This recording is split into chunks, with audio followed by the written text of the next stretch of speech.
রাঙামাটির গভীর অরণ্যের ভেতর পাহাড়ের বুক চিরে লুকিয়ে আছে এক রহস্যময় ঝর্ণা, যার পানি এত সাদা যেন প্রকৃতি নিজেই সেখানে ধ্যানমগ্ন হয়ে আছে। হ্যাঁ, আমি ধূমপানি ঝর্ণার কথাই বলছি। আজ আমরা সেই রহস্যময় পথেই যাত্রা শুরু করছি। আমরা এখন ধূপপানির একদম যে ঝর্ণার ধোয়া আছে ওটার ভিতরে আমরা।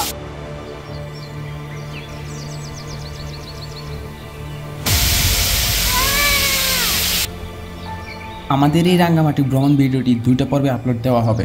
প্রথম পর্বে আমরা দেখাবো প্রস্তের দিক দিয়ে বাংলাদেশের অন্যতম বড় পাহাড়ের জন্য মুকুছড়া এবং পরে নৌকাটা, আর সাথে বোনাস হিসেবে থাকছে তো কাপ্তাই লেক।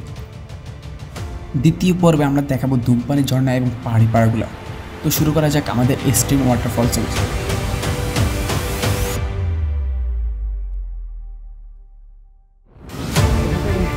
একবার পড়লে ডাইরেক্ট খতম।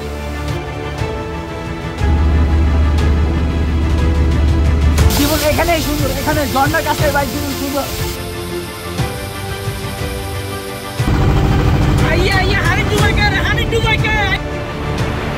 আজকে ঝর্ণায় আমরা ছাড়া আর কেউ নেই, শুধু আমরা।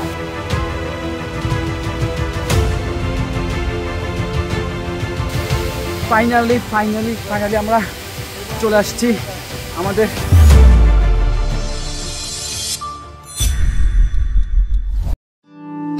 আমাদের আজকের যাত্রা শুরু হয় আমাদের নিজ জেলার নোয়াখালী থেকে। নোয়াখালী থেকে কাপ্তাই সরাসরি কোনো বাস যোগাযোগ না থাকায় আমরা রাত 10টায় লালসবুজ পরিবহনের একটা বাসে উঠে পড়ি। 2 ঘন্টা যাত্রা শেষ করে আমরা চলে আসি চট্টগ্রামের বদ্দারহাট মোড়ে আর কি। তখন ঘড়িতে বাজতে ছিল রাত 1:15। চট্টগ্রাম থেকে রাঙ্গামাটির বাসগুলো রাত 8টা পর্যন্ত চলাচল করে। বদ্দারহাট থেকে কাপ্তাই দূরত্ব গুগল ম্যাপ অনুযায়ী হচ্ছে 54 কিলোমিটার। এখন এই 54 কিলোমিটার রাস্তা আমরা কীভাবে যাব তা নিয়ে পড়ে যাবি পাখি। আমরা ঠিক তখনই আমাদের একটু সামনে দেখতে পাই কয়েকটা সিএনজি দাঁড়িয়ে। একটু এগিয়ে গিয়ে তাদেরকে জিজ্ঞেস করি কাপ্তাই যাবেন। প্রথমে কেউই এত রাতে কাপ্তাই যাওয়ার জন্য রাজি হয়নি, কারণ কাপ্তাই যাওয়ার পথে নাকি রাতে বন্য হাতিরা রাস্তায় উঠে পড়ে, তাই আর কি কেউ যেতে চায় না। পরে একটা সিএনজিওয়ালা ভাই রাজি হয় আমাদেরকে নিয়ে কাপ্তাই যেতে। তো আর কি করার, আমরা 6 জন এক সিএনজিতে কাটাকাটি করে উঠে পড়ি। কি আর করার, তখন আর এটা ছাড়া কোনো উপায় ছিল না।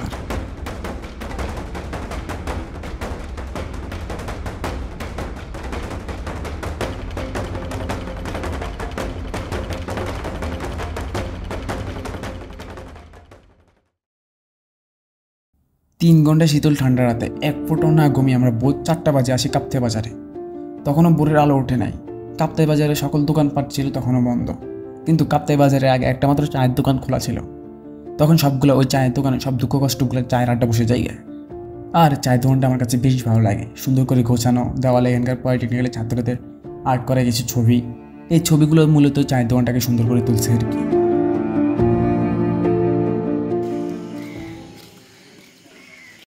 আস্তে আস্তে ভোরের আলো উঠতে শুরু হয়। তখন আমরা কাপ্তাই বাজারের দিকে যাওয়া শুরু করি। সূর্যটার সময়কার আকাশটা ছিল দেখার মতো, আর কাপ্তাই ড্যামের পাশে সকাল সকাল মেঘগুলো এসে সৌন্দর্যটাকে আরও বাড়িয়ে দিল।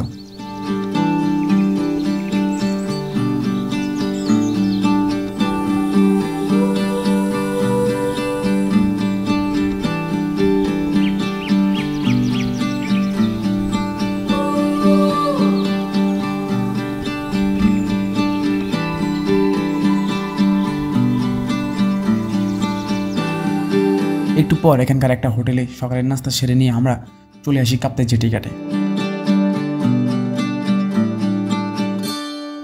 জেটিতে আসার পর দেখি নৌকা ছাড়া সময় হচ্ছে 8:30। তো আর কি করার, আমরা এখানে বসে 8:30-এর জন্য অপেক্ষা করতে থাকি। আচ্ছা, আমরা এখান থেকে যাব হচ্ছে গিয়ে বিলাইছড়ি উপজেলায়। আগেই বলে রাখি, বিলাইছড়ি উপজেলায় যেহেতু পার্বত্য জেলার একটি অংশ, তাই এখানে প্রবেশের জন্য আপনার ব্যক্তিগত পরিচয়পত্র, এনআইডি, পাসপোর্ট বা জন্ম নিবন্ধনের 4 কপি ফটোকপি নিয়ে আসতে হবে, যা ভ্রমণকালে বিভিন্ন সেনা ক্যাম্পে প্রদর্শন করতে হবে এবং সেই সব এলাকার প্রবেশের অনুমতি দিতে হবে আর কি।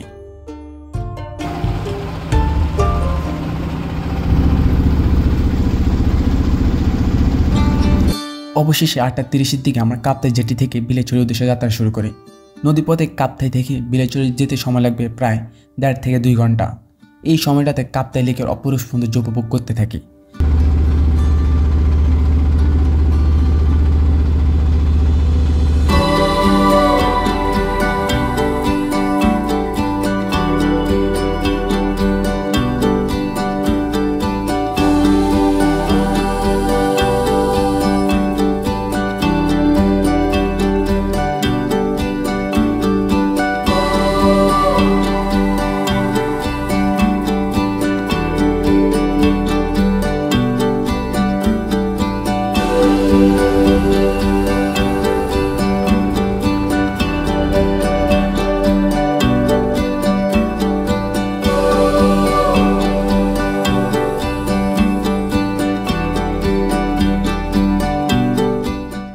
আপনি কি জানেন এই সৌন্দর্যের আড়ালে লুকিয়ে আছে এক করুণ ইতিহাস? না জানলে শুনুন সংক্ষেপে। সবুজ পাহাড়ে ঘেরা এই পার্বত্য চট্টগ্রাম ছিল আদিবাসীদের শান্ত আবাসভূমি, কিন্তু 1960-এর দশকে কর্ণফুলী নদীর বুকে তৈরি হয় কাপ্তাই বাঁধ। উদ্দেশ্য ছিল বিদ্যুৎ উৎপাদন আর উন্নয়ন। 1962 সালে সম্পূর্ণ হয় 670 মিটার লম্বা এই বাঁধ। প্রথমে উৎপাদন ছিল 80 মেগাওয়াট, এখন 230 মেগাওয়াট বিদ্যুৎ। কিন্তু এই উন্নয়নের আলোয় ডুবে গেছে বহু জীবনের অন্ধকার। 655 বর্গ কিলোমিটার এলাকা প্লাবিত হয় পানিতে, হারিয়ে যায় 22,000 একর জমি, বাচ্যুত হয় প্রায় 1 লাখ মানুষ, যাদের বেশিরভাগই ছিল যে চাকমা আদিবাসী। প্রতিশ্রুতি ছিল যে পুনর্বাসনের, কিন্তু বাস্তবে তা ছিল এক অসমাপ্ত প্রতারণা। অনেকে পাড়ি দেয় ভারতে, হয়ে যায় রাষ্ট্রহীন শরণার্থী। কাপ্তাই বাঁধ আজও বিদ্যুতের উৎস, কিন্তু তার নিচে চাপা পড়ে আছে হাজারো হারানো ঘরের কান্না।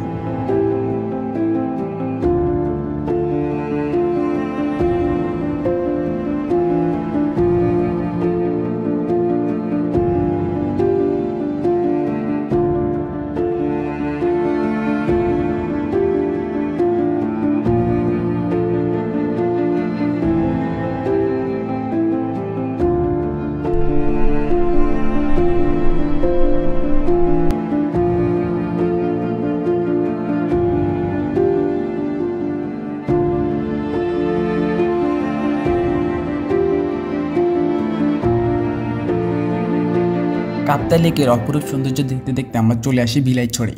এখানে এসেই আগে আমরা 2 দিনের জন্য একটা নৌকা রিজার্ভ করে নিই 4,000 টাকায়। বন্ধুরা, আমি এখন রয়েছে বিলাইছড়ি আর কি। এই যে এখন বেরোচ্ছি যে একটা রিসোর্ট খুঁজে এখানে রিসোর্টে থাকবো আর কি আজকে রাত। দেখি কোন রিসোর্টে থাকা যায়। নৌকা রিজার্ভ করে আমরা আজকে রাতে থাকার জন্য একটা রিসোর্টের খোঁজ করতে থাকি। রাস্তায় হঠাৎ আমাদের চোখে পড়ে স্বপ্নবিলাস নামে একটা রিসোর্টের পোস্টার। পরে ওই রিসোর্টের দিকে আমরা যাই।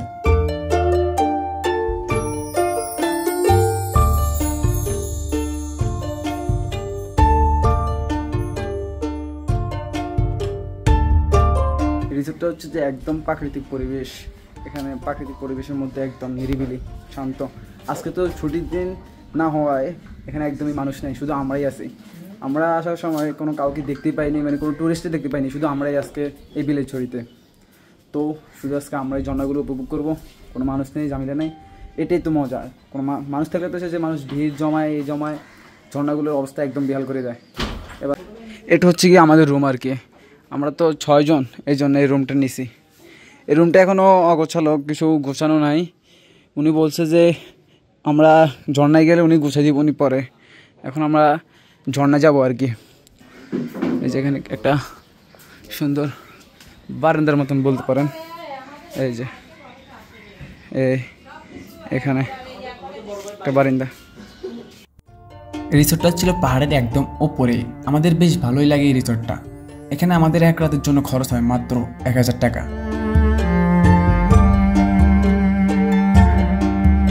সবাই ঝর্ণা যাওয়ার জন্য প্রস্তুতি নিতেছে। এই যে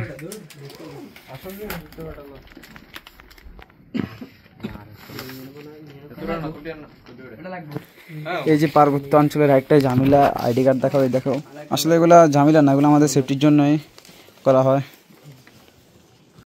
আমরা এখন যাইতেছি আর কি আমাদের বোটের উদ্দেশ্যে। আমার ঘাটে আমাদের বোট আছে। এই যে আমরা এখন বিলাইছড়ি ঘাট থেকে রওনা দেবো হচ্ছে মুখ্যছড়ার উদ্দেশ্যে আর কি। মুখ্যছড়া আর নকরা ঝর্ণা দেখবো আর কি আজকে। এই দুটো ঝর্ণাই আজকের আমাদের টার্গেটে আছে। কাল করছে যে দুধপানি। আমরা এখন এই নৌকায় করে আর কি রওনা দেবো আর কি হচ্ছে যে মুখ্যছড়ার উদ্দেশ্যে। এই যে সব এখন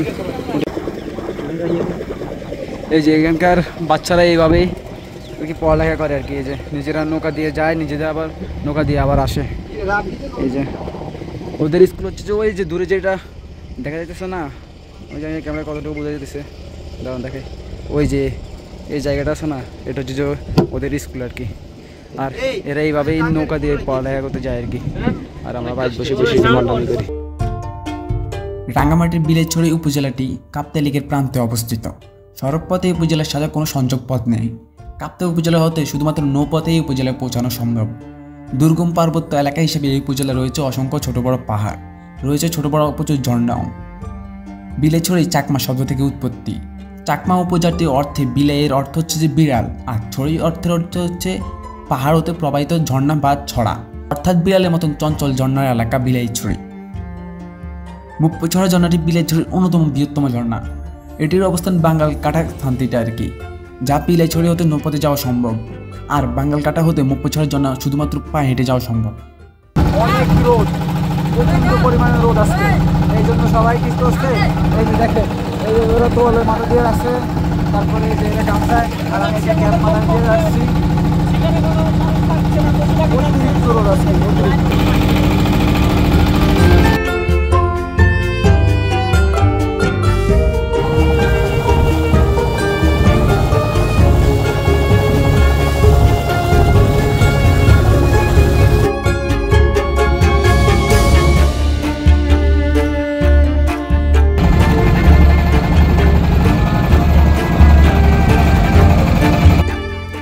আমরা এখানে আমাদের নৌকাটা রেখে এই যে এদিক দিয়া ট্রেলটা শুরু হয়েছে আর কি।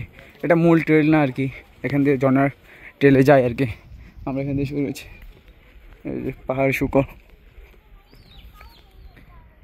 আজকে প্রচণ্ড রোদ, কিন্তু ওনারা বলতেছে ঝর্ণা নাকি পানি আছে, পানি কালকে নাকি অনেক রাতে অনেক বৃষ্টি হয়েছে।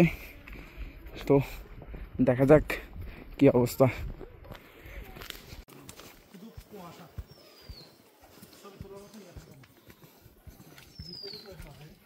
এখনো আমাদের ঝর্ণার মূল যে ট্রেলটা, এটা এখনো শুরু হয়নি আর কি।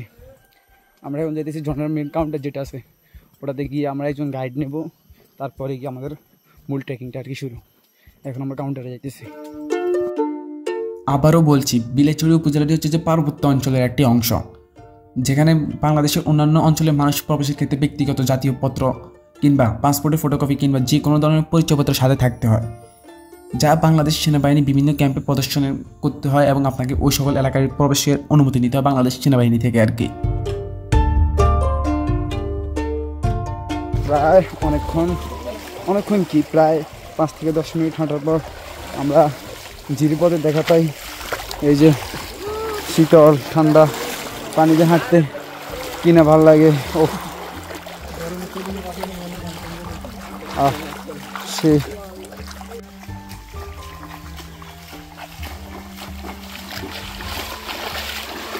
আবারও সেই শীতল জিরিপথ দিয়ে হাঁটতে বেশ ভালোই লাগে, এক অন্যরকম ফিলিংস। ঠান্ডা পানি লাগে, এই গরম দিয়া সেই ভালো লাগে এই জিরি দিয়ে হাঁটতে আর কি।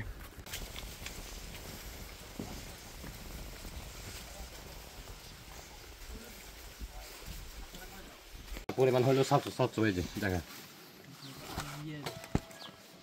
এখন আপনি কত করে যাবেন? আমাদেরকে নিয়ে যাবেন? আপনাদের কাছ থেকে বেশি মাছ যেটা নিয়ে ওটা নেব।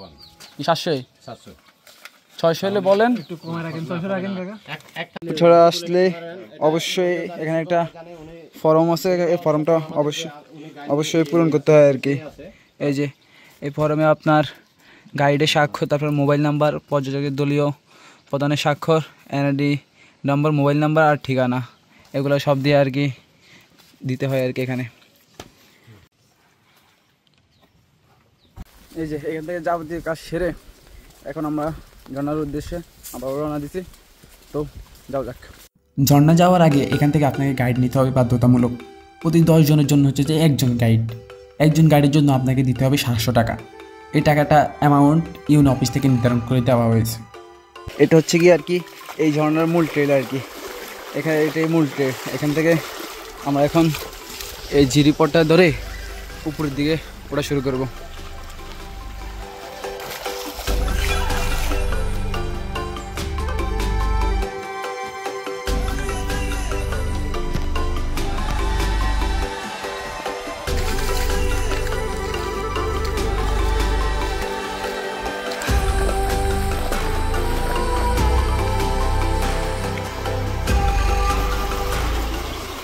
আমরা এখন জিরিপথের পাশে যে ট্রেকিং করা শুরু করছি ঝর্ণার দিকে। এখনও প্রায় 10 মিনিটের মতন আমাদের ট্রেকিং করা শেষ, আরও অনেক বাকি আছে, মাত্র হলো শুরু হয়েছে। এই যে জিরিপথটা, সবাই আমাদের অনেক সামনে চলে গেছে। আমরা পিছনে পড়ে রয়েছে কি, কারণ আমরা মাঝে মধ্যে থামি ভিডিও করি, এই জন্য আমরা অনেক পিছনে পড়ে রয়েছি। জানি এটা কিন্তু ভালো না, আমাদের ভিডিও করা উচিত না এখন।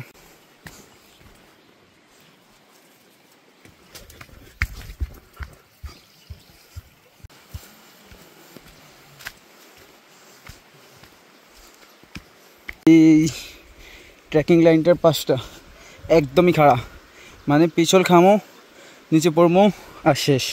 তাই এখান দিয়ে খুব সেফটিভাবে হাঁটতে হইতেছে আর কি, খুব সতর্কতার সঙ্গে হাঁটতে হইতেছে, ট্রেকিং করতে হইতেছে। একদমই খাড়া রাস্তাটা।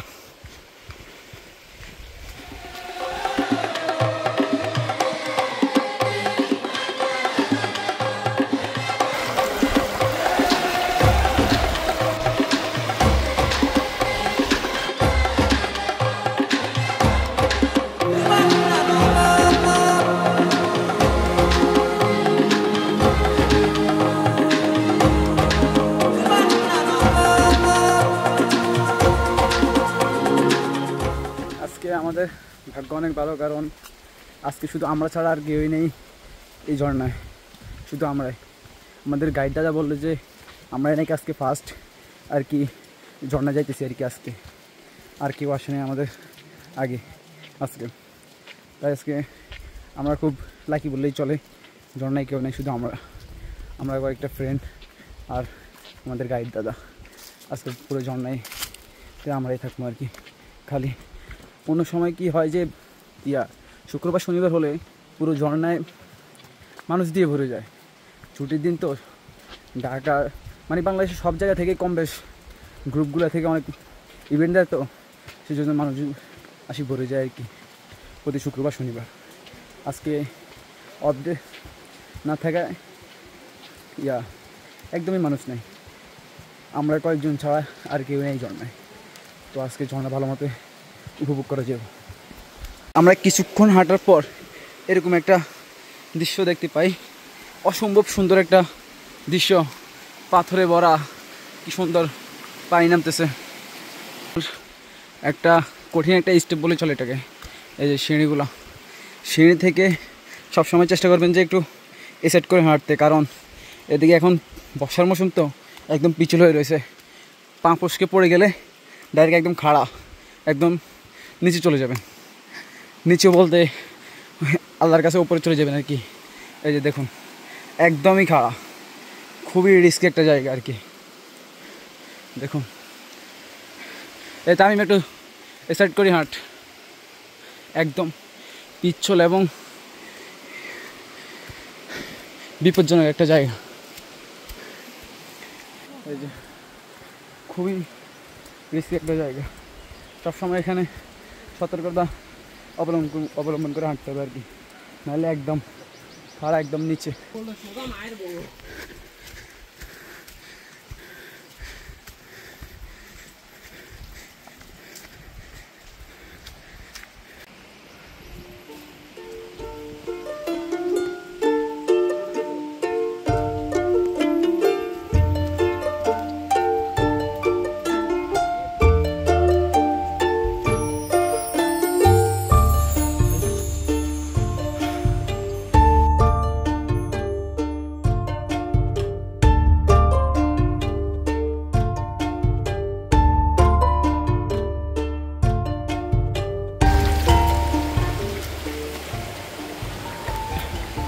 এই যে একটা রিস্ক একটা জায়গা,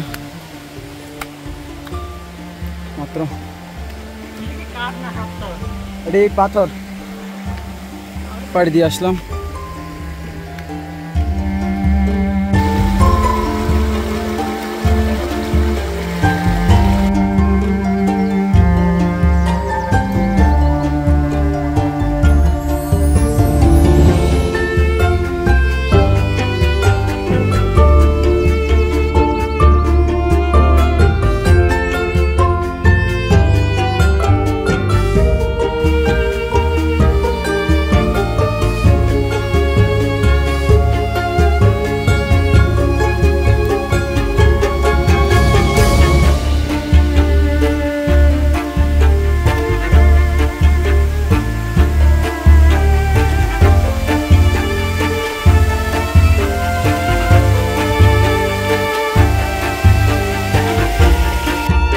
বেশ কিছুক্ষণ জিরিপথের পাশ দিয়ে হাঁটার পর আমরা ঢুকে পড়ি গভীর পাহাড়ি জঙ্গলে।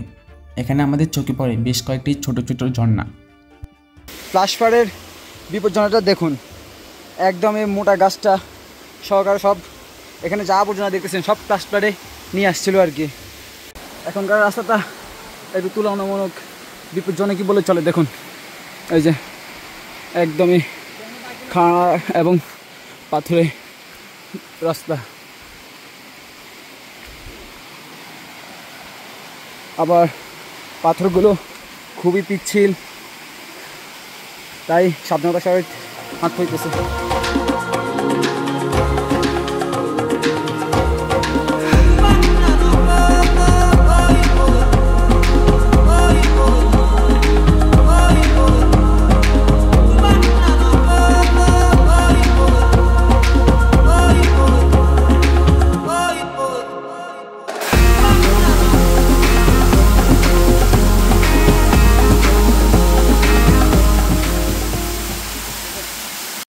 এখান থেকে একবার পড়লে ডাইরেক্ট খতম। ফাইনালি আমরা চলে আসছি আমাদের সেই ঝর্ণায় আর কি। আমি কথা বলার কোনো কিছুই পাইতেছি না, শক্তি পাইতেছি না আর কি। এই যে আপনারা এখন ঝর্ণার সিনেমেটিক ভিউ উপভোগ করুন।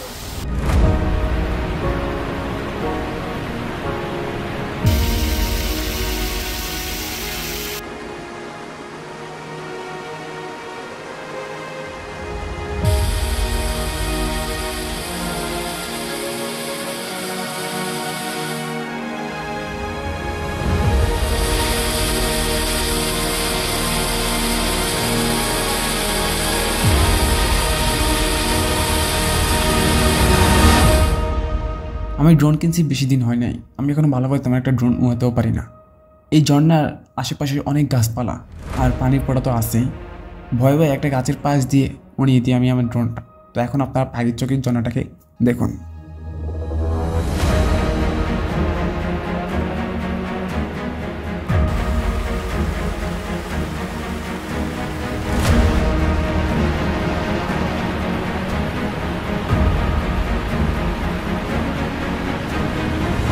আজকে ঝর্ণায় আমরা ছাড়া আর কেউ নাই, শুধু আমরা। পুরো ঝর্ণাটায় যা পানি আছে, অনেক মানুষ এটাও পায় না। আমরা আজকে যা পানি পাইছি অনেক সন্তুষ্ট আমরা, আলহামদুলিল্লাহ। আমরা ছাড়া আজকে ঝর্ণায় কেউ নাই, সুতরাং ঝর্ণা আজকে আমাদের।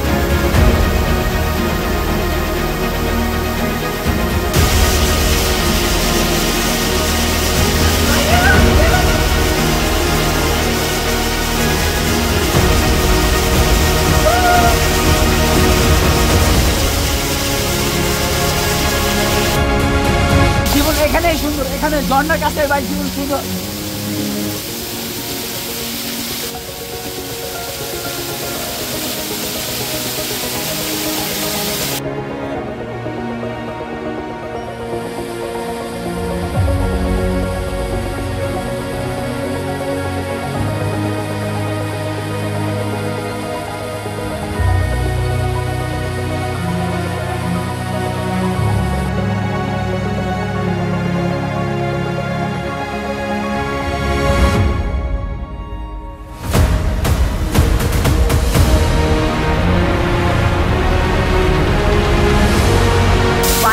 আসল ঝর্ণা বিলাস নাকি শুধু আমরা থাকবার কেউ নাই এখানে। আমরা ছাড়া আর কোনো পর্যটকই নাই আজকে, শুধুই আমরা।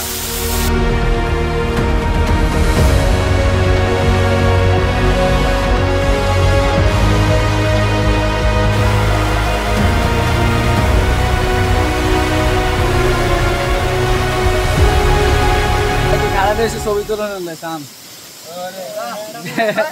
পাওয়ার ব্যাংক মোবাইলে চার্জ আছে 1%, তাও ছবি তুলবো, তাও ছবি তুলবো, ছবি তুলবো কোনো শেষই হয় না আজকে। শুধু তুলতেই আছে, তাও ছবি তুলবো। সরম হয়েছে মনে হয় অনুড়ি চলি। আমরা এখন মুপুছড়া ঝর্ণা শেষ করে আমরা এখন যাচ্ছি নকরা ঝর্ণা দেখার জন্য আর কি। প্রথম ঝর্ণাটা এটাকে সবচেয়ে সুন্দর এবং জনপ্রিয় যে ঝর্ণাটা, এই ঝর্ণা আমরা দেখা শেষ করে এখন যেটা আছে নিচে ওইটা দেখার জন্য যাচ্ছি আর কি। তো চলুন দেখা যাক ওইটা কতটা সুন্দর।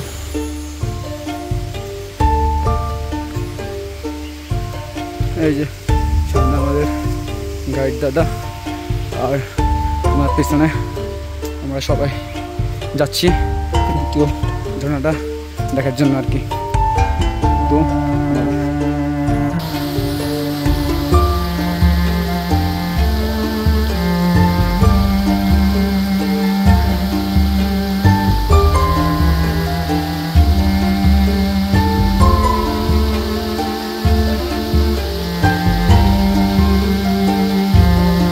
দিক দিয়ে আসি, এদিক দিয়ে গেছে আর কি মেন ঝর্ণাটা আর কি। এখন এদিক দিয়ে সোজা নিচ্ছে না, আমি হচ্ছে যে দ্বিতীয় ঝর্ণাটা দেখতে যাবো আর কি। এখন যাইতেছি। আমাদের গাইড আর আমার গ্রুপের মেম্বাররা আরও আগেই চলে গেছে, কিন্তু আমি ভিডিওর জন্য অনেক পেছনে পড়ে রয়েছি আর কি। ওই যে ওরা নিচে। আমরা চলে আসলাম আমাদের দ্বিতীয় ঝর্ণায়। দেখুন ঝর্ণার কি অসাধারণ রূপ। এই যে কি সুন্দর রূপ ঝর্ণার, এটাই তো সুন্দর নাকি?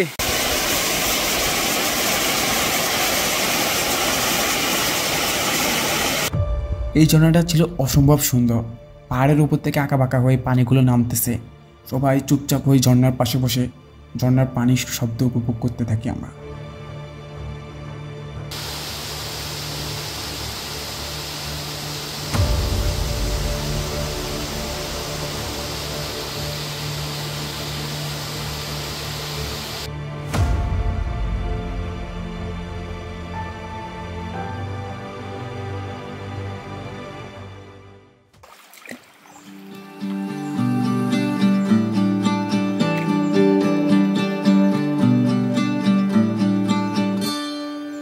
আলহামদুলিল্লাহ আজকে আমরা এই ট্রেলটা সম্পূর্ণভাবে সম্পূর্ণ করলাম আর কি। আজকে কোনো সমস্যা ছাড়াই আজকে ট্রেলটা সম্পূর্ণ হলো।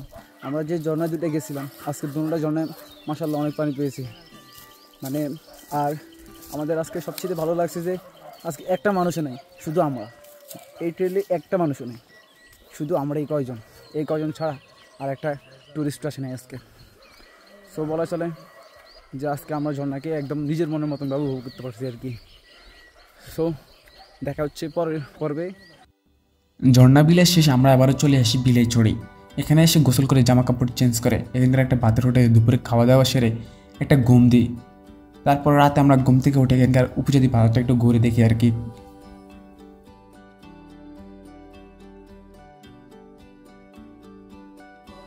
তো আজ এই পর্যন্ত, দেখা হচ্ছে পরের পর্বে ধূমপানি অভিযানে। আশা করি সেই পর্ব দেখবেন। আমাদের কোথায় কত টাকা লাগছে আমি ওইটা ডিসক্রিপশন বক্সে আর কি দিতেছি, ওখানে একটু চোখ বুঝে নেবেন ওখান থেকে আর কি। আল্লাহ হাফেজ।